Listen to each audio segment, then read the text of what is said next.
आदाब नाजरीन, आप देख रहे हैं गुलिस्तान न्यूज। 5 बज चुके हैं। 5 का पंच प्रोग्राम लेकर मैं आपका मेजबान गौहर कुची आपके खिदमत में हाजिर। नाजरीन, आज हम बात करेंगे जिला रामबन के अंदर जो सैलाबी सूरत हाल पैदा हुई हैं, बादल फटने का वाकया पेश आया, उसके बाद ही लैंडस्लाइडिंग। पूरा जो रामबन के कई इलाके ऐसे हैं जहां पर बहुत ज्यादा तबाही हुई है। सैकड़ों से ज्यादा रिहायशी मकान तबाह हुए हैं, सैकड़ों से ज्यादा 200 से गाड़ियां अभी भी जो लैंडस्लाइडिंग उसकी जद में आए और उसके नीचे दबे हुए हैं, और उसके साथ साथ रिहायशी मकानों के साथ साथ दुकान, मकान, होटल वो भी उसकी जद में आए और वहां बहुत ज्यादा तबाही हुई है। सैकड़ों माल गाड़ियां मलबे तले दबी हुई हैं, अभी भी सैकड़ों मकानात उनको नुकसान पहुंचा है। और उसके साथ साथ ही जो श्रीनगर जम्मू नेशनल हाईवे है उसको भी बहुत ज्यादा नुकसान भी पहुंचा है, और जो नेशनल हाईवे है उसको बहाल करने की कोशिशें लगातार जारी हैं।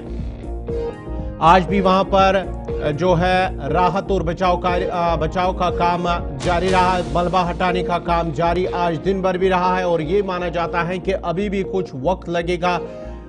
जो पूरा मलबा है नेशनल हाईवे से उसे हटाने के लिए बहुत ज्यादा वक्त दरकार है। बहुत सारी गाड़ियां अभी भी, ये तस्वीरें आप देख सकते हैं कि किस तरह से मलबे तले गाड़ियां अब भी दबी हुई हैं, और कुछ गाड़ियां चिनाब में जा गिरी हैं। जब वो लैंडस्लाइडिंग हुई है तो उस दौरान जो गाड़ियां दरमांदा थी वो उस लैंडस्लाइड की जद में आ गई, जिसके बाद ही वो भी दरिया चिनाब में बह गई है। और उसके साथ साथ ही कई रिहायशी मकान पूरी तरह से तबाह हो चुके हैं, होटल, मकान।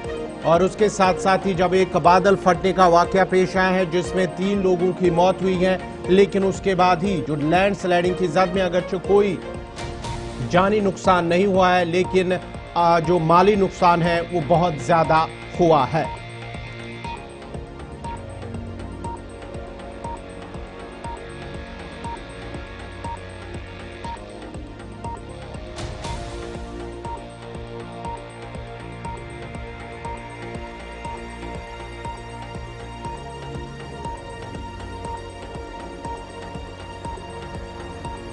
रामबन के अंदर जहां पर गुज़िश्ता शाम जो डिप्टी सीएम है सुरेंद्र कुमार चौधरी, उनकी जानिब से इलाके का दौरा किया गया, मुतासरीन के साथ उन्होंने बातचीत की है। और आज भी भारतीय जनता पार्टी के लीडरान जिनमें से कायद हिज़्ब इख्तिलाफ सुनील शर्मा वो भी वहां पर पहुंचे हैं, जबकि शेड्यूल पे आज उमर अब्दुल्ला को भी जाना था, लेकिन कुछ मसरूफियात की वजह से वो आज वहां नहीं जा सके और कल उनका दौरा मुतवक्का है।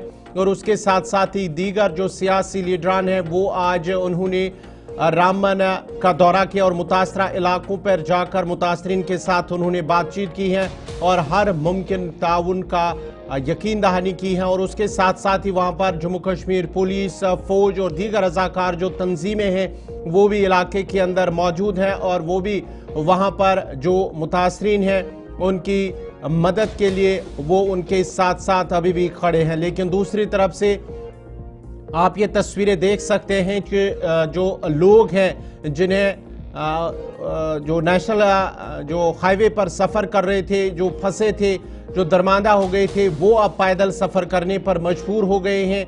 ये तस्वीरें देख सकते हैं कि किस तरह उन्होंने अब पैदल सफ़र करना शुरू कर दिया है। और उसके साथ साथ ही पुलिस की जानिब से, ट्रैफिक हुकाम की जानिब से और नेशनल हाईवे अथॉरिटी की जानिब से नेशनल हाईवे पर जो मलबा है उसे हटाने का काम जारी है। लेकिन जो ऐन शाहिद हैं, जो वहाँ के लोग हैं, मकामी लोग, उनका मानना है कि अभी भी बहुत ज़्यादा वक्त लगेगा इस मलबे को पूरी तरह से हटाने में, और राबता को बहाल करने में अभी भी बहुत ज़्यादा वक्त लगेगा।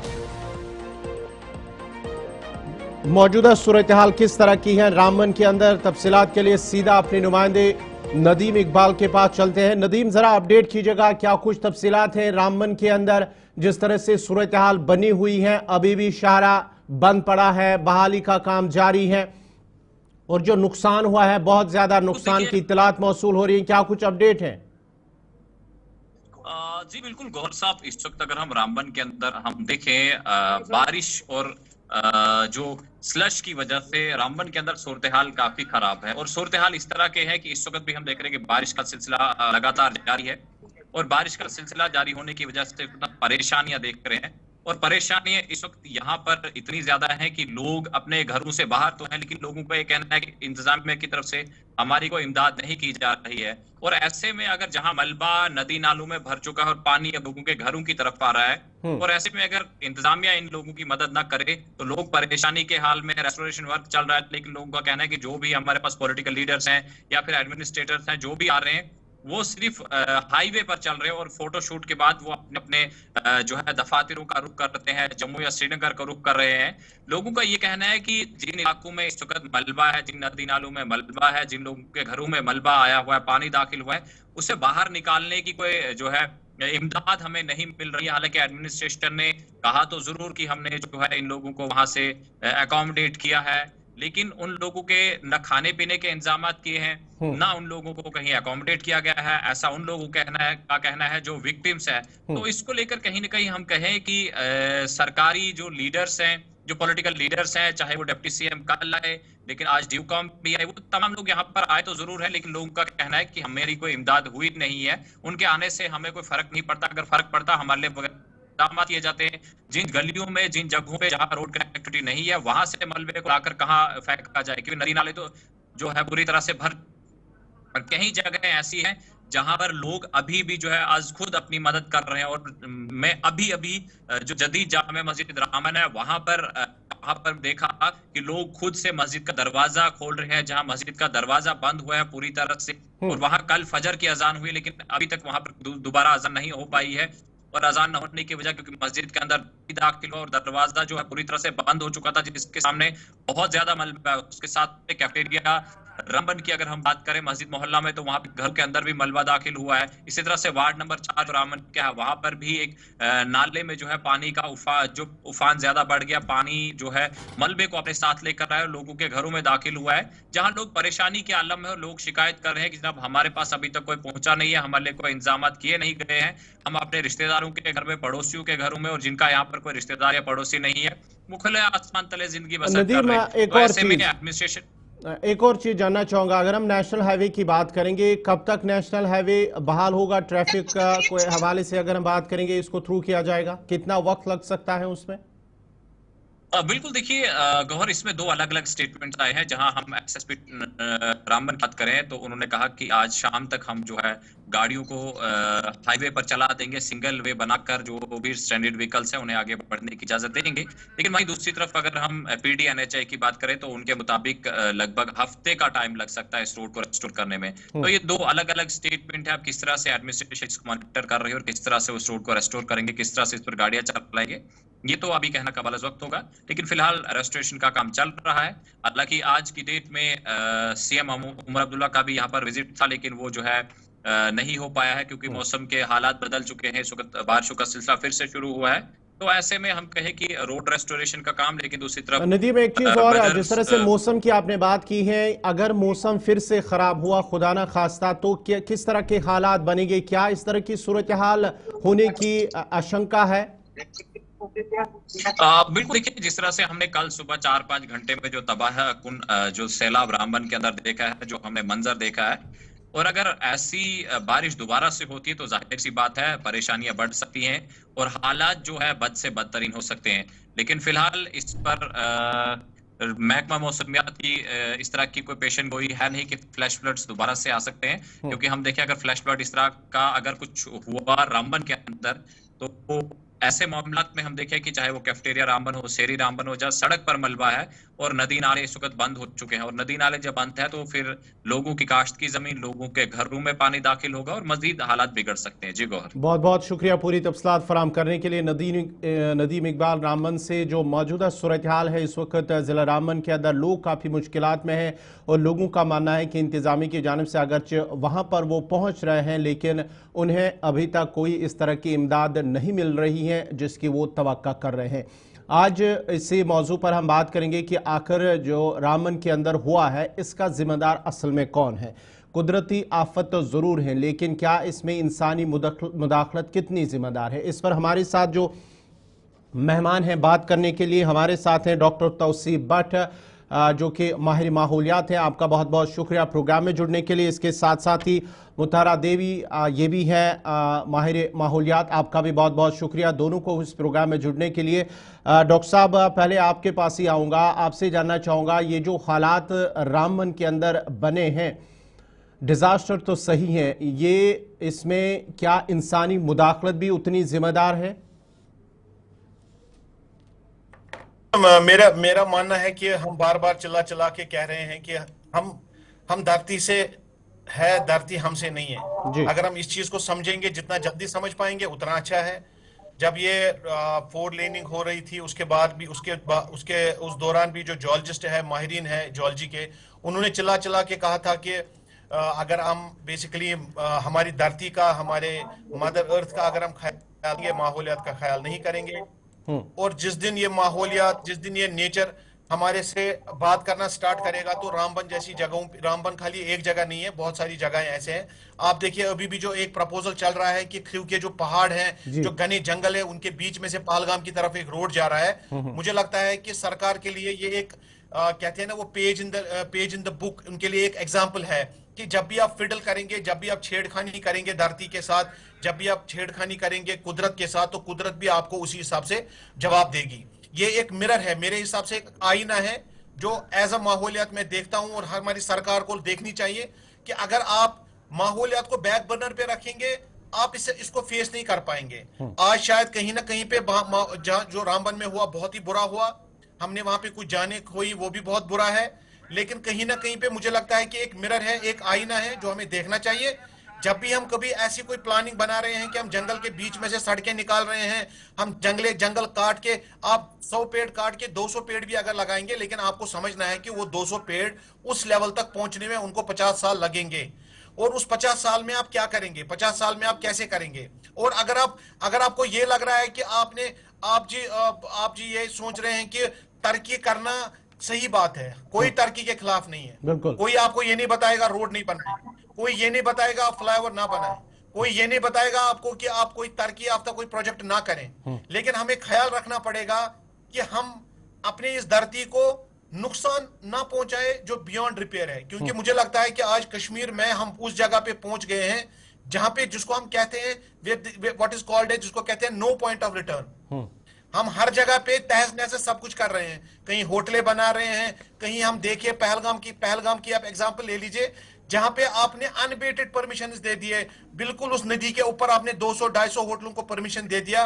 लेकिन जब कल को वो वेस्ट उनका वहां से निकलेगा, जब उनका सेग्रीगेशन का मसला होगा, और अगर ऐसा कोई मसला कहीं और भी होता है, मुझे लगता है कि सरकार जिम्मेवार होगी। क्योंकि हम हमेशा बार बार कहते हैं, वी आर एडवोकेटिंग कि आप स्ट्रिक्ट एनवायरमेंटल लॉज लाइए, और जैसे हमने बाकी चीजें ठीक की हैं, हम माहौलियात को जो बिगाड़ने हैं, जो लोग इसको बिगाड़ने पे तुले हैं, चाहे वो सरकारी हो या नीम सरकारी हो, जो भी कोई हो, उनको अकाउंटेबल बनाया जाए, ताकि रामबन जैसी जगह जो रामबन में हुआ ये और कहीं ना हो। क्योंकि हमें ये लगता है कि ऐसा और भी होने के खदशात हैं। मिड अप्रैल से पहले आपका टेम्परेचर कश्मीर में 30 डिग्री हुआ, अगर 6 से 10 डिग्री टेम्परेचर बढ़ा, ये नॉर्मल नहीं है। क्योंकि कश्मीर जैसी जगह पे 10 डिग्री टेम्परेचर बढ़ना या 6 डिग्री एक दिन में बढ़ना, ये रामबन जैसी बहुत सारी कड़ियों का एक हिस्सा हो सकता है। ऊपर वाला हमें महफूज रखे सबको। लेकिन एज एन एनवायरमेंटलिस्ट मैं यही कहूंगा कि जो कुछ हो रहा है, मुझे लग रहा है बहुत बुरा हो रहा है, इसके जिम्मेवार हम खुद हैं। कुदरती आफातें तो हैं, लेकिन हम कुछ बहुत सारी आफातें ऐसे हैं जो हम खुद क्रिएट कर रहे हैं, जो कि मैन मेड है। I call the man made rather than the nature made. ठीक है, तौसीफ साहब मैं आपके पास दोबारा आऊंगा। मुताहरा जी, आप इससे कितना सहमत हैं कि ये कुदरती कम और मैन मेड ज्यादा है? और दूसरा, ये जो कानून इस हवाले से बनाने की कितनी ज़रूरत है हमें मौजूदा वक्त के अंदर, जो माहिरीन या माहौलियात के हवाले से? गवर साहब आपका बहुत बहुत शुक्रिया। हाँ, पहले तो नदीम साहब ने जो वहाँ का ब्यौरा दिया वो बहुत भयानक था, ऑनेस्टली भयानक था। और उसके बाद तफसीर साहब ने भी इसको बड़े इससे किया। बिल्कुल सही है, ये मैन मेड है, मोस्टली मैन मेड है, अल्लाह ताला की तरफ से भी है नो डाउट, मगर मैन मेड में है। जो क्लाउड बर्स्ट अफसोसनाक सानिया है, लेकिन ये हमारे पहाड़ी इलाकों की कमजोरी और माहौलियाती तब्दीलियों के बढ़ते हुए असरात को भी दिखाती है। ये तो वार्निंग है, ये तो सिर्फ कुदरती कुदरती आफत नहीं है, ये तो बिल्कुल एक वार्निंग अल्लाह की तरफ से है कि ऐसे होने वाला है। जैसे रामबन जैसे इलाकों में क्या होता है, जब नम हवाएं, जब मॉइस्ट एयर जो है पहाड़ों से टकरा के ऊपर उठ जाता है तो वो शदीद बारिश का बाइस बनती है, जिसको हम क्लाउड बर्स्ट कहते हैं। क्लाउड बर्स्ट एकदम पानी बहुत ज्यादा तादाद में आ जाता है जी। तो क्लाइमेट चेंज ने इस मसले को और संगीन कर दिया। आप देखिए कि जो फसलों, जो कटाई हमारी जंगलात की हो रही है, जो सड़कों की बेतरतीब तामीर है और कुदरत के साथ जो छेड़छाड़ हम कर रहे हैं, उसने कमजोर बनाया जमीन को और जमीन खिसकती जाती है। यही तो रीजन है हमारा। डिफॉरेस्टेशन, अनप्लैंड कंस्ट्रक्शंस हो रही हैं। इसमें कानून तो है, ये ऐसा नहीं है, कानून तो है बहुत सारे। ये देखिए EIA है, जब national highway authority of India ने ये ब्लास्टिंग स्टार्ट की और वहां पे बहुत मग का इशू आ गया कि मग कहाँ छोड़े। देखिए ना, कहाँ से ये ब्लास्टिंग कर रहे हैं तो मग कहाँ जाएगा। जब मग वहां से निकल गया तो ये रवाइन्स और छोटे छोटे गलियों में चला गया, जो दो पहाड़ों के दरमियान जो जगह है वहां पे भर दिया गया। विद द रिजल्ट जो ड्रेनेज का छोटा मोटा सिस्टम था वहां से वो भी खत्म कर दिया गया और उसको भी भर दिया गया। तो ड्रेनेज जो पानी ऊपर से आता है तो पानी जाएगा कहाँ? ये तो घरों में आना है, ये तो लोगों को तकलीफ तो पहुंचा देगा। और वहां पे उधर से डिफॉरेस्टेशन है, यहाँ से आपके पहाड़ नहीं है, यहाँ पे आप वहां पे श्रब्स नहीं है, वहां वाटर होल्डिंग नहीं है, जो श्रब्स है, जो ग्रास होल्डिंग है, और खुली जमीन है, जमीन इरोड होती जा रही है। तो ये तो होना ही है, क्योंकि लैंड स्टेबलाइजेशन का जो बड़ा इश्यू है। और इसमें एक कानून ऐसे भी है, कानून के गाइडलाइंस हमको लैंड पॉलिसी के तहत गाइडलाइंस हमको बनानी पड़ेगी कि कंस्ट्रक्शन स्लोप्स पे कैसे किया जाए। स्लोप्स पे कंस्ट्रक्शन करनी ही नहीं है, जो स्लोप्स पे जहां पे भी कंस्ट्रक्शन करेंगे। आप देखिए पहलगाम की इन्होंने बात की, गुलमर्ग में भी अल्लाह रहम करे, ये कहां कहां होगा अल्लाह बेहतर जानता है, क्योंकि हमने अपने आप को इस मकाम पे पहुंचा दिया है जहां पे नागुज़ीर हो गया ये चीजें होना। आपका अब लकीली की लॉस ऑफ लाइफ कम है, वो अल्लाह ताला का शुक्र है, लॉस ऑफ लाइफ कम है, मगर स्टिल 2 बच्चे 3 बच्चे क्यों मरेंगे, क्यों डिजास्टर हो जाएगा हमारे इस मुतहरा जी, मैं दोबारा आपके पास आऊंगा, दोनों के पास दोबारा आऊंगा, लेकिन यहाँ पे एक वक्फा लेना होगा। वक्फे के फौरन बाद हाजिर होंगे तो मजीद। नुमाइंदे ने भी ये भी कहा है कि जो वहां पर पहाड़ों के अंदर या टनल्स के अंदर जो कटिंग्स हुई हैं और वहां से जो मलबा निकला है, वो डायरेक्टली उन्होंने उस जगह पर जहां पर जो ड्रेनेज, जो मुतहरा जी ने भी उसका जिक्र किया है कि उन सबको ब्लॉक कर दिया गया है, और जिसकी वजह से जब बारिशें हुई हैं तो बारिशों का पानी जहां से निकलना था वहां से न निकला, और उसकी वजह से जो पूरी तबाही इस रामबन के अंदर हुई है। क्या ये माना जाए कि इसमें पूरी जो मैनेजमेंट है, प्रॉपर प्लानिंग न होने की वजह से इतना ज्यादा तबाही हुई है? देखिए, अगर हम माहिरीन का माने, देखिए जो हिमालयन का जो इकोसिस्टम है वो बहुत ही फ्रेजाइल है। मैं हमेशा कहता हूं कि कश्मीर जैसी जगह पे अगर 6 से 10 डिग्री टेम्परेचर बढ़ता है, हम एक इको फ्रेजाइल जगह में रहते हैं जिसके असरात बहुत ज्यादा होंगे। जैसा मैम ने जी, इन्होंने भी कहा कि बेसिकली कि डिजास्टर कहां कहां पे होगा अल्लाह बेहतर जानता है, लेकिन एक चीज कंफर्म है कि डिजास्टर होगा, ये तो कंफर्म है, क्योंकि जो हमने अनबेटेड कंस्ट्रक्शन, अनबेटेड रोड्स, हमने सब कुछ किया, वो सब कुछ हमने किया जो कुदरत के खिलाफ है।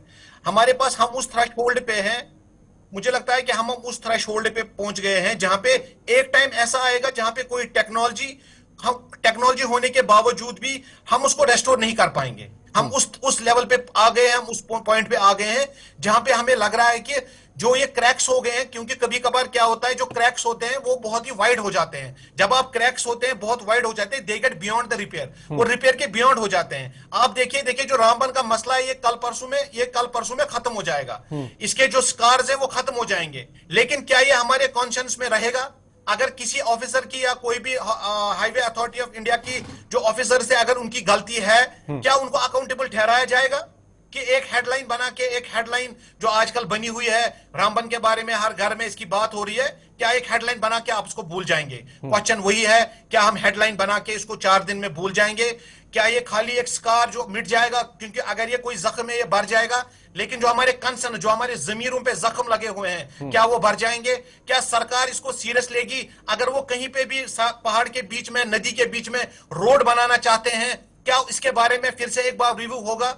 क्वेश्चन वही है गवर साहब, क्या हम खाली डिबेट्स करेंगे या हम अपने उन लोगों को भी अकाउंटेबल बनाएंगे जिन्होंने इस लेवल तक हमको ला के आए हैं कि आज कश्मीर में या तो हमारे ड्रॉट चल रहा है, या तो कहत साली है, या तो आपके फ्लश फ्लड्स आ रहे हैं, या तो कहीं से पानी इतना जल्दी आ रहा है कि घरों में आ रहा है, हर जगह भर रहा है, या तो आपके पास पानी पीने के लिए नहीं है। मुझे लगता है कि पॉलिटिक्स सबको हमें सोचना पड़ेगा, हमें माहिरीन से बात करनी पड़ेगी कि जो हमारे पास नो पॉइंट ऑफ रिटर्न पे हम आ गए हैं, कल को ऐसा ना हो गवर साहब कि हमारे पास करने के लिए कुछ भी न हो और खाली हम हाथ पे हाथ धरे रख के देख सकते हैं। रामबन उस कड़ी का एक मैं मानता हूं पिछले 20 साल से हम माहौलियात पे काम कर रहे हैं, मैं मानता हूं कि रामबन उस कड़ी का एक हिस्सा है। अगर सच में हमें अपने लोगों से, अपने कश्मीर से प्यार है तो हमें इस चीज को एक इको फ्रेजाइल जगह बनानी चाहिए।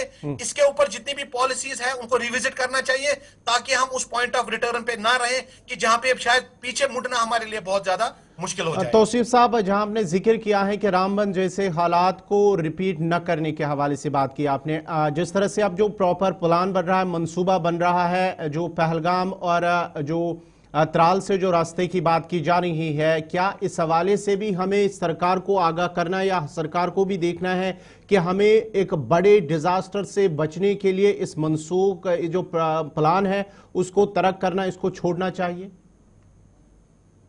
देखिए, हमने ऑलरेडी गवर्नमेंट के साथ कम्युनिकेशन इस पे स्टार्ट की है। जो हमारा एनवायरमेंटल पॉलिसी ग्रुप है, जो एनवायरमेंटल पॉलिसी पे जो काम कर रहा है गवर्नमेंट के साथ पिछले 22 साल से, हमने ऑलरेडी रिटन अ लेटर, हमने एक चिट्ठी लिखी है अपने ऑनरेबल सीएम साहब को, उनको हमने समझाया है, टेक्निकली भी एक्सपर्टों की एडवाइस भी ली है और हमने उनको बताया है कि इसके नुकसान क्या क्या हो सकते हैं। हम कहते हैं कि हम रोड के खिलाफ नहीं है, हम फ्लाईओवर के खिलाफ नहीं है, हम किसी भी डेवलपमेंट प्रोजेक्ट के खिलाफ नहीं है, लेकिन आपने देखना है कि at the cost of what. अगर आप 10% के लिए आप 90% को कुर्बान कर रहे हैं तो दुनिया का कोई भी माहिर आपको उसके बारे में सलाह नहीं देगा। इसी बारे में ये खाली खलूस है जो हमारा रास्ता जा रहा है, क्योंकि हमें समझना पड़ेगा ये वहां से ये रास्ता निकालने चाहते हैं जहां पे सबसे डेंस और सबसे एक वर्जिन फॉरेस्ट है, जिसके बारे में आज तक जो फॉरेस्ट बिल्कुल इंटैक्ट है, हरा भरा हमारा, जिसको हम ग्रीन गोल्ड कहते हैं। हम नहीं चाहते हैं कि कोई लोग अपने वोट बैंक के लिए या किसी लालच के लिए हमें इन चीजों के लिए वनरेबल बनाए जहां पे बियॉन्ड रिपेयर होगा। अगर हम सच में चाहते हैं कि कश्मीर को आप डेवलप करना चाहते हैं, आपको सस्टेनेबल डेवलपमेंट के जो प्रोग्राम्स हैं वर्ल्ड वाइड जो चल रहे हैं, मैं एक बैनुल अक़वामी सतह की जो एक ऑर्गेनाइजेशन है इसरैक, जो एनवायरमेंटल सस्टेनेबिलिटी पे काम करते हैं, मैं उनका फॉर एंटायर साउथ एशिया, जहां पे हम बहुत सारे सस्टेनेबिलिटीज पे काम कर रहे हैं, जो हमने बार बार सरकार को उसके बारे में बताया है। मुझे लगता है कि हम सबको जाग जाना चाहिए। रामबन एक एक्सीडेंट नहीं है, ये एक चेतावनी है। शायद हमारे ऊपर वाले ने हमें एक चेतावनी दी है, जो कुछ भी हम कर रहे हैं in the name of development, वो someday it will cost us very heavily. और हम जिन लोगों के लिए डेवलप कर रहे हैं, अगर वो लोग ही नहीं रहेंगे तो फिर आपको ये डेवलपमेंट का करना क्या है। ठीक है तौसीफ जी, दोबारा मैं आपके पास आऊंगा और मुतहर जी आपके पास भी आऊंगा, लेकिन यहाँ पे एक और छोटा सा तिजारती वक्फा लेना होगा और वक्फे का मुकदम है प्रोग्राम 5 के 5 में। अब जरा बात हम जहाँ रामबन की करते हैं, वहीं अब जो तब्दीली मौसम के अंदर हुई है या हो रही है उस हवाले से भी जानने की कोशिश करेंगे। मुतहर जी, आपसे जानना चाहेंगे, जिस तरह से मौसम के अंदर हमने देखा है कि गुज़िश्ता चंद सालों के दौरान तब्दीली देखने को मिल रही है, अगरचे बारिशें कम हो रही हैं और उसके साथ साथ ही बर्फबारी भी बहुत ज़्यादा कम हो रही है, और उसके साथ साथ ही दीगर जितनी भी मौसम के अंदर तब्दीली हम देख रहे हैं, कहीं पर ज़्यादा बारिशें हो रही हैं, सालाबारी होना, ये भी एक किस्म की जो मौसमियाती तब्दीली है जम्मू कश्मीर के अंदर हो रही हैं। ऐसे में क्या हमें इक़दाम उठाने की ज़रूरत है ताकि इस मौसमियाती तब्दीली को हम बचाएं? जिस तरह से डिफॉरेस्टेशन हो रही है या सॉइल इरोजन हो रहा है या दीगर जो माइनिंग हो रही है जम्मू कश्मीर के अंदर, उसकी भी ये भी एक अहम वजह मानी जाए। गवर साहब बिल्कुल सही। पहले में ये थोड़ा सा जो तौसीफ साहब ने बोला उसमें कि प्रेशर ग्रुप ठीक है, ऑल राइट, मगर एक चीज ये है कि सरकार को काम किसको करना है, प्लान कैसे आता है। आपको रीओरिएंट करनी है अपनी प्लानिंग। जब तक सरकारी सतह पे प्लानिंग रीओरिएंट नहीं करनी है तब तक ये काम नहीं चलता है। प्रेशर ग्रुप वो बताएगा, ये बताएगा, ये बताएगा। बट एक चीज है, government has to understand, they have to put एक inbuilt provision pollution control devices का रखना है। जैसे हमने इंडस्ट्रीज बनती है यहाँ पे, या मकान बनते हैं, या एसएमसी बनाता है, उसमें जो सस्टेनेबिलिटी की बात हो रही है, जब तक उसको इनबिल्ट प्रोविजन नहीं होगा तब तक कुछ भी नहीं हो सकता। ये बात है। नंबर 2, जो टेक्निकल इश्यूज यहाँ पे है, वो है यहाँ पे कंसल्टेंट्स का। ये देखिए, यहाँ पे मैंने बार बार सरकार को बोला, सिटीजन्स काउंसिल में भी मैंने चीफ मिनिस्टर साहब के सामने भी ये रखा कि यहाँ पे एक पैनल ऑफ कंसल्टेंट्स आइडेंटिफाई करने की सख्त जरूरत है। क्योंकि मैंने मकान बनाया, मैंने कोई होटल बनाया, मैंने कोई कंसल्टेंट दिल्ली से लाया, मुंबई से लाया, फिर जब मेरा एसटीपी खराब हो जाता है तो उसका O&M करने वाला कोई नहीं है, ऑपरेशन एंड मेंटेनेंस उसका कोई नहीं है, मुझे इंजीनियर दिल्ली से मंगाना पड़ता है। वहां पे सस्टेनेबिलिटी की बात आती है। जो स्किल डेवलपमेंट हमारा है, जिसमें हमारे यंगस्टर्स को एम्प्लॉयमेंट मिल सकता है, ग्रीन जॉब्स का इश्यू है, जो मैंने अभी अखबार में एक आर्टिकल भी लिखा था। ग्रीन जॉब्स का जो है, उसमें हम ग्रीन जॉब्स दे सकते हैं अपने बच्चों को, उनको तैयार कर सकते हैं, क्योंकि sustainability is the key to success now. क्योंकि ये देखिए, हमारा इकोनॉमी जो है वो डिपेंडेंट ऑन आपके एनवायरनमेंट पे है। यहाँ लोग खाना खाने थोड़ी आ जाएंगे, यहाँ तो वो गुलमर्ग में सीरीन एनवायरनमेंट में जाना चाहते हैं, जहां आपने मॉन्स्ट्रस बिल्डिंग्स बनाई है। आप पहलगाम को जाइए, मॉन्स्ट्रस बिल्डिंग बनाई है, ड्रेनेज का इतना बुरा सिस्टम है। श्रीनगर सिटी में जो ऑल इंपॉर्टेंट रोड है टू एयरपोर्ट, वो एकदम पानी इतना, बारिश इतनी होती है तो पानी भर जाता है। लाल चौक की बात देख लीजिए। मतलब there is an involvement of important consultants. अगर सरकार को नहीं आता है, सरकार को नहीं इसमें पता, तो कंसल्टेंट को ले लीजिए, उसका सुनिए और उसको अकाउंटेबल बनाइए। कल को जो खराब हो जाते हैं हालात, जैसे आज ये रामबन की बात है, बस अफसोसनाक वाकया हो गया, उसको कौन सा हु इज रिस्पॉन्सिबल? क्योंकि टास्क फोर्स हमारे पास नहीं है, जैसे national highway authority of India, geological survey of India, BRO का और डिस्ट्रिक्ट एडमिनिस्ट्रेशन का। अब आर्मी को बुलाया गया। जब आर्मी इसका पार्ट नहीं है तो आर्मी को इसमें कंट्रोल, इसमें एक सरकार ने, जब ऐसे डिजास्टर हो जाता है तो क्विक रेस्पॉन्स कहां पे है? लोगों को मरने, लोग इस मलबे के नीचे दबे हुए हैं, कोई उनको निकालने वाला नहीं है। क्विक रेस्पॉन्स कहां है? एम्बुलेंसेस कहां है? डॉक्टर्स कहां है? मतलब देयर आर, और आपके शेल्टर्स वहां पे होने चाहिए। ऐसी चीजों में डिजास्टर के वक्त शेल्टर्स होने चाहिए, इंफ्रास्ट्रक्चर सही होना चाहिए। तौसीफ साहब, आपसे जानना चाहूंगा, क्या हुकूमत के अंदर ये जो बड़े बड़े प्रोजेक्ट बनते हैं, ऐसे में जो पॉलिसी मेकर्स होते हैं उनमें माहिरीन की, जो पॉलिसी मेकर होते हैं वो माहिर न होने की वजह से, या कि अगर कोई भी प्लान बनता है ऐसे में हमें माहिर होने की, माहिरीन को साथ लेने की, उसको साथ रखने की ज़रूरत है, तभी हम एक अच्छा प्लान बन सकते हैं, एग्जीक्यूट कर सकते हैं? देखिए, कोई भी जो बड़ा प्रोजेक्ट एग्जीक्यूट होता है तो उसका एक DPR बनता है, जिसमें डिटेल्ड प्रोजेक्ट रिपोर्ट। मैं आपको छोटी सी एक एग्जांपल देता हूं। जैसे फॉर एग्जांपल हम देख रहे हैं कि अभी जो हमारे कश्मीर में एक सबसे बड़ी, इस पिछले 3 साल से जो बड़ी प्रॉब्लम हमारे सामने आ रही है, वो है कि जो हमारे चश्मे हैं वो बहुत ही बुरी तरह सूख रहे हैं। स्पेशली जो गांधरबल और हमारे जो बड़गाम एरिया में हमने देखा कि काफी ज्यादा, यहाँ पे कोकरनाग का एक चश्मा हमारा सूख गया, उस पर कुछ वीडियोस बन गए, मीडिया का ज्यादा कोई इंटरफेरेंस था, लेकिन उस एक के बगैर मैंने कम से कम 170 मैंने पर्सनली विजिट किए होंगे जो पूरी तरह से सूख गए हैं। क्योंकि जो रिवर बेड माइनिंग हुई है वो इतनी डीप हुई है कि वो उनके पास और कोई ऑप्शन है नहीं, वो चश्मे तो सूख ही जाएंगे। अब आप देखिए, जब वो रिवर बेड माइनिंग हुई और वहां से जो भी चीजें उठी है, जो भी कंकर पत्थर वहां से उठे हैं, जो रिंग रोड हमारा बन रहा है जालंधर से, जो आगे हमारा रिंग रोड बना, क्या उन्होंने DPR अपना नहीं बनाया होगा और उन्होंने सबमिट नहीं किया होगा कि वो मटेरियल कहां से उठाएंगे? क्या उस DPR में ये बात नहीं हुई होगी कि कहां पे कितनी ड्रेजिंग होगी और ड्रेजिंग कहां से होगी? तो मैं आपके सवाल पे डायरेक्ट आ रहा हूं कि जब भी कभी कोई बड़ा प्रोजेक्ट होता है उसमें DPR is very important, detail project is very important. और उस डिटेल प्रोजेक्ट रिपोर्ट में आपने, जैसे अभी मुतारा मैम ने जी भी कहा कि आपने उसमें कहना है कि अगर इनकेस खुदा ना खास्ता कहीं कोई डिजास्टर आ जाता है, कोई लैंडस्लाइड आ जाता है, तो उसके बाद आपकी प्रिपेयर्डनेस क्या है, प्रिपेयर्डनेस कैसे है, आप वहां पे कौन सा शेड रख रहे हैं, फर्स्ट एड कहां पे? चलो यहाँ पे तो हम, अल्लाह ताला हैज बीन वेरी काइंड कि हमारी जो कैजुअलिटीज है बहुत कम है। 2-3 बच्चे जिन्होंने जाने गंवाई है, उनका हमें बहुत बहुत ज्यादा अफसोस है, उनके घर वालों के साथ भी। लेकिन कहने का मतलब यह है कि ये जो डिजास्टर है, ये अगर बड़े लेवल का आता है, क्या हम उसके लिए प्रिपेयर हैं? क्या हम उसके लिए जो हमारा डीपीआर है क्या उसमें ये सब चीजें हैं कि हम अगर ऐसा कोई चीज हो जाती है, जब national highway authority of India ने जब इसका डीपीआर बनाया होगा तो ऑब्वियसली मुझे लगता है कि कंसल्टेंट्स को all over India, all over country, all over world उन्होंने कंसल्ट किया होगा, क्योंकि काफी बड़ा प्रोजेक्ट था। और इसमें जियोलॉजिस्ट हमारे हैं, उन्होंने पहले ही वार्न किया था कि बहुत सारी जगह ऐसे हैं जहां पे आप टनल्स नहीं बना सकते हैं, लेकिन डिस्पाइट दैट उन्होंने आइडेंटिफाई भी किया, उसके बाद भी टनल्स बने। तो अगर आप कुछ करते हैं जो आपके माहिरीन आपको वार्न करते हैं आप नहीं कर सकते, आप फिर भी कर रहे हैं, इसका मतलब है कि आप या तो मनमानी कर रहे हैं या तो आपके पास कोई बेटर प्लान है।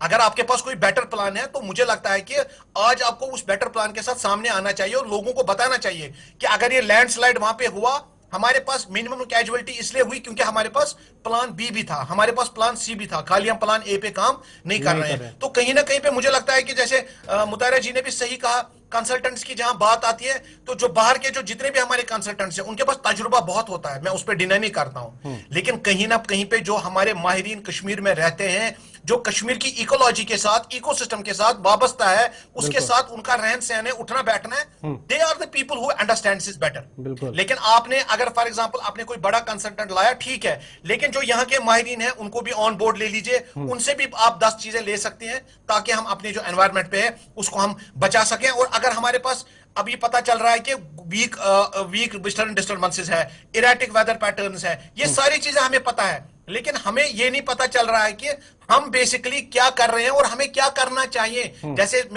मुताहिरा मैम ने अभी बहुत अच्छी बात कही, सस्टेनेबिलिटी पहले एक टॉपिक हुआ करता था, लेकिन आज के टाइम में अगर आपको सर्वाइव करना है, मैंने कहा ना we have reached to the no point of return, अगर आपको वहां से वापस आना है, आपने सस्टेनेबल मॉडल, चाहे टूरिज्म हो, चाहे कंस्ट्रक्शन हो, चाहे अर्बनाइजेशन हो, चाहे आपके कोई भी आप कहीं भी कोई एरिया डेवलप करना चाहते हैं, अगर वो सस्टेनेबल नहीं है, कश्मीर कोई भी आईफिल टावर, घंटाघर, ये सब चीजें देखने नहीं आता है, कश्मीर लोग बर्फ देखने आते हैं, इस साल आपकी बर्फ नहीं है, कश्मीर लोग यहाँ नदी नाले देखने आते हैं, वो सारे गंदे हैं या तो सारे सूख गए। आप देखिए कि हमारी इकोनॉमी जो है वो एग्रीकल्चर ड्रिवन है, हॉस्पिटलिटी सेक्टर में हमारा ठीक ठाक रोजगार हमारे लोगों का है, लेकिन आपने समझना है कि इस साल अप्रैल में 30 डिग्री था, आप जून और जुलाई में क्या एक्सपेक्ट कर रहे हैं? अगर जून में आपका टेम्परेचर 35, 37, 40 डिग्री हो गया तो आपको लगता है कि कोई बंदा जो 35, 36 में होगा वो कश्मीर 40 डिग्री में आएगा? आपके पास बहुत सारे इश्यूज हैं, sustainability is the only solution. अगर आपने सस्टेनेबिलिटी पे काम नहीं किया then we will be left with no choice, then we will be perish. और हम हिमालय के टॉप वाटर टेबल पे रहते हैं, we don't have to forget that. अगर इस जैसी जगह पे पानी की स्कैर्सिटी है, आपको समझना पड़ेगा कि ये हमारे लिए और बाकी जो हमारे नीचे रहते हैं उनके लिए कितनी बड़ी प्रॉब्लम हो सकती है। तौसीफ साहब, आखिर पर मैं आपसे जानना चाहूँगा, ये जो सरकारी सतह पर या सरकारी तौर हमने तो बात की है, अब अगर हम बात करेंगे कि आप में लोगों में कितना ज़रूरी है, लोगों की वजह से भी जो हमने देखा है कि जो आबी ज़खायर हैं आलूदा हो रहे हैं, जो घर का सारा कचरा है वो हम उठाकर उस नदी नालों में फेंकते हैं, पॉलीथीन का इस्तेमाल होता है, उसकी वजह से भी जो माहौल को आलूदा करने में हम सब लोगों का भी एक जो है रोल रहा है, हमें निभानी है। देखिए, हमने आज से 20 साल पहले एक अहद उठाया था कि हम अगले 20 साल में 1 लाख पेड़ लगाएंगे। हर कोई बंदा पेड़ लगा सकता है। आज भी हमने शुक्र अल्हम्दुलिल्लाह आज के डेट पे भी हमने प्लांटेशन की। प्लांटेशन मुझे लगता है सबसे पहले एफॉरेस्ट्रेशन है। हमने एक काफी ज्यादा कवर जो हमने फॉरेस्ट कवर हमने खोया है उसको हमने वापस लाना है। दूसरा, हर कोई एनवायरमेंट प्रोफेशन रिलेटेड नहीं है, ये डॉक्टर हो, इंजीनियर हो, एडवोकेट हो, ये चाहे सड़क पे बेचने वाला, फल फ्रूट बेचने वाला बंदा हो, दुकानदार हो, स्टूडेंट हो, सबकी जिम्मेवारी है। हमारे घरों में जो माँ बहनें हैं, हम हमेशा उनको कहते हैं कि एनवायरमेंट किचन से स्टार्ट होता है। आपने पहले अपने घर में वेस्ट को सेग्रीगेट करना है। देखिए, श्रीनगर में स्पेशली एक बहुत बड़ा इशू अभी आने वाला है, that is the management of, जो हमारा वेस्ट मैनेजमेंट का है वो भी एक बहुत बड़ा इशू आने वाला है। तो कम्युनिटी को चाहिए कि हमने एज अ कम्युनिटी जो हमारे मस्जिदें या जो भी हमारे इबादत गाह हैं, जो वहां के बड़े हमारे हैं, उनको लोगों को समझाना पड़ेगा कि कश्मीर एक इको फ्रेजाइल जगह है। सब लोगों को इसके लिए काम करना पड़ेगा। अगर हम खाली सरकार पे छोड़ेंगे वो भी नहीं होगा, अगर हम नीम सरकारी एजेंसियों पे छोड़ेंगे वो भी नहीं होगा, अगर हम स्टूडेंट्स पे छोड़ेंगे वो भी नहीं होगा, माहिरीन पे छोड़ेंगे वो भी नहीं होगा। सबको मिलजुल के काम करना पड़ेगा। मीडिया का इसमें बहुत बड़ा रोल है। गुलिस्तान ने बहुत अच्छा रोल अदा किया इसमें कि आप लोगों को अवेयर कर सकते हैं। Awareness is very important. हमने परसों जब बहुत ज्यादा हमने हल्ला गुल्ला मचाया, जब 80% रेन डेफिसिट हुआ, हमने पेड़ लगाने स्टार्ट किए, 20-30 हजार पेड़ लगाए। तो लोगों ने हमें कहा कि जब बारिशें स्टार्ट हुई, उन्हें कहा अब आप रुक जाइए, बारिशें होने लगी। लेकिन अभी भी आज के डेट में भी आप 25% डेफिसिट चल रहे हैं। स्नो की तो मैं बात नहीं कर रहा हूं, 2-3 दिन बारिश होने से इससे कोई फायदा नहीं है, क्योंकि ये फ्लश फ्लड की शेप लेती है और फ्लश फ्लड से आपके नुकसान आते हैं। जो जिस लिए ये पानी होना चाहिए था वो पानी हमारे किसी काम का आ नहीं रहा है, क्योंकि हमारे कई ग्लेशियर्स ज्यादा मेल्ट हो रहे हैं, कहीं इरेटिक हमारा पैटर्न हो गया वेदर का। तो मिलजुल के हम सबको काम करना पड़ेगा, चाहे मीडिया के हमारे लोग हों, चाहे माहिरीन हो, चाहे मेरी तरह से कोई एक्टिविस्ट हो या मुतहरा मैम की तरह कोई एक्सपर्ट हो, सबको मिलजुल के काम करना पड़ेगा। हमें एफॉरेस्टेशन और जो हमारा पॉलिथीन एंड प्लास्टिक है, इसको इमीडिएटली हमें अपने जिंदगी से निकालना चाहिए, ताकि ये हमारे जो नदी नाले हैं वो सेफ रहें। क्योंकि हमारे नदी नालों में सबसे ज्यादा जो पाया जाता है वो यही पॉलिथीन और प्लास्टिक है, जिसकी वजह से वो। मुथारा जी आखिर पर आपसे एक कमेंट लास्ट में जानना चाहूंगा। अब जो देखने वाले हैं हमारे लोग हैं, जम्मू कश्मीर के लोग या जम्मू कश्मीर से बाहर भी, क्या मशवरा आप देना चाहेंगे उनको? कोई एडवाइस करना चाहेंगे कि हम अपने माहौल को साफ पाक रख सके या इस तरह के डिजास्टर से हम बच सके? गौर साहब, ये तो एक्शन का टाइम है, अवेयरनेस गई है, अब अवेयरनेस का टाइम नहीं है। This is the time of action. क्योंकि देखिए, किचन की जो बात की, किचन की जो हम कहां से स्टार्ट करें, मतलब कभी कभी मुझे ये होता है कि मैं कहां से स्टार्ट करूं, कहां तक खत्म करूं। मैंने जो स्प्रिंग्स की बात करी, मैंने खुद अनंतनाग में सल्फर स्प्रिंग्स हुआ करते थे, मैंने उस पर रिसर्च पेपर किया, मेरा पब्लिश पेपर है उस पर। आज देखिए उन सल्फर स्प्रिंग्स की हाल क्या है, वो सारे खुश्क हो गए हैं, गंद से भर गए हैं। ये हालत है हमारे सारे स्प्रिंग्स की, यही हालत है। शपयान की तरफ से देखिए, सब इलाकों की तरफ से देखिए, हमको एक्शन की जरूरत है। अब हमको ये सेलिब्रेशन, अवेयरनेस, ये तो खत्म हो गया, ये तो बात ही नहीं है। मैं किचन से जब स्टार्ट करेंगे तो वर्मी कंपोस्टिंग का जो यूनिट है वो 10,000 15,000 से ज्यादा नहीं होगा। 3x3 का खड बनाना है और आपको वर्मी कंपोस्टिंग अगर हम किचन से स्टार्ट करें, क्योंकि ये जिम्मेदारी है सबकी, ये जिम्मेदारी एक की नहीं है। ये हम सरकार को ठहरा दे, आपको, मुझे, उसको, it's all of us who have to really act. तो उसमें किचन वेस्ट में एक वर्मी कंपोस्टिंग का यूनिट हो सकता है। और श्रीनगर सिटी में जहां अर्बन प्लानिंग की जरूरत है, वहां पे हर एक के पास जमीन का छोटा टुकड़ा है, अगर अपना किचन गार्डन बनाए, अब अपना पेड़ लगा ले, वहां पे किचन वेस्ट तैयार करे, वो तो फर्स्ट ऑफ चीज होगा।